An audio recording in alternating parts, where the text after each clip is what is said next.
मध्यपूर्व में बढ़ते तनाव के बीच एक बड़ी खबर सामने आई। इराक के आसमान में अमेरिकी सेना का एक सैन्य विमान अचानक क्रैश हो गया और इस घटना ने दुनिया भर का ध्यान अपनी ओर खींच लिया है। शुरुआत में इसे एक सामान्य विमान हादसा माना जा रहा था, लेकिन कुछ ही देर बाद इस घटना ने एक नया मोड़ ले लिया। दरअसल ईरान के सक्रिय एक ईरान समर्थित सशस्त्र समूह ने दावा किया कि अमेरिकी विमान दुर्घटनाग्रस्त नहीं हुआ, बल्कि उसे मार गिराया गया है। इस दावे के सामने आते ही मामला और ज्यादा गंभीर हो गया, क्योंकि अगर यह सच साबित होता है तो यह घटना अमेरिका और ईरान समर्थित समूहों के बीच बड़े टकराव की वजह बन सकती है। रिपोर्ट्स के मुताबिक यह विमान अमेरिका वायुसेना का KC-135 स्ट्रैटो टैंकर था, जो एक बेहद अहम सैन्य विमान माना जाता है। इस विमान का इस्तेमाल हवा में ही दूसरे लड़ाकू विमानों को ईंधन देने के लिए किया जाता है, यानी किसी भी एयर ऑपरेशन में इसकी बड़ी भूमिका होती है। बताया जा रहा है कि यह विमान अपने मिशन के दौरान इराक के पश्चिमी इलाके के ऊपर उड़ान भर रहा था, तभी अचानक यह दुर्घटनाग्रस्त हो गया।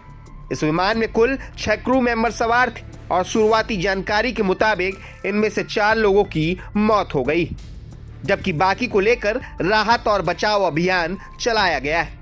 लेकिन इसी बीच इराक में सक्रिय इस्लामिक रेजिस्टेंस इन इराक नाम के एक ईरान समर्थित समूह ने सामने आकर दावा किया कि अमेरिकी विमान को उन्होंने निशाना बनाया है।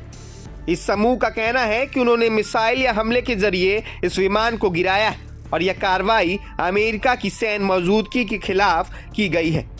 इस बयान के सामने आते ही अंतर्राष्ट्रीय स्तर पर हलचल बढ़ गई है, क्योंकि अगर किसी समूह ने सच में अमेरिकी सैन्य विमान को गिराया है तो यह मामला काफी बड़ा बन सकता है। हालांकि अमेरिकी सेना का बयान इससे बिल्कुल अलग है। अमेरिकी सेंट्रल कमांड यानी सेंटकॉम ने साफ तौर पर कहा है कि विमान किसी भी तरह की शत्रुतापूर्ण गोलीबारी या मिसाइल हमले का शिकार नहीं हुआ है। उनके मुताबिक शुरुआती जांच में ऐसा कोई सबूत नहीं मिला जिससे यह साबित हो कि विमान पर हमला किया गया था। अमेरिकी अधिकारियों का कहना है कि यह एक तकनीकी दुर्घटना हो सकती है और इसी वजह से विमान क्रैश हुआ है।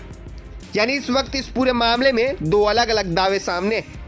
एक तरफ ईरान समर्थित समूह इसे अपनी सैन्य कार्रवाई बता रहा है, जबकि दूसरी तरफ अमेरिका सेना इसे एक हादसा बता रही है। अब असली सच्चाई क्या है यह पूरी जांच के बाद ही सामने आएगी, लेकिन इतना जरूर है कि इराक के आसमान में हुआ यह विमान हादसा अब सिर्फ एक दुर्घटना नहीं, बल्कि मध्यपूर्व की बढ़ती सैन्य तनातनी का एक नया अध्याय बन सकता है।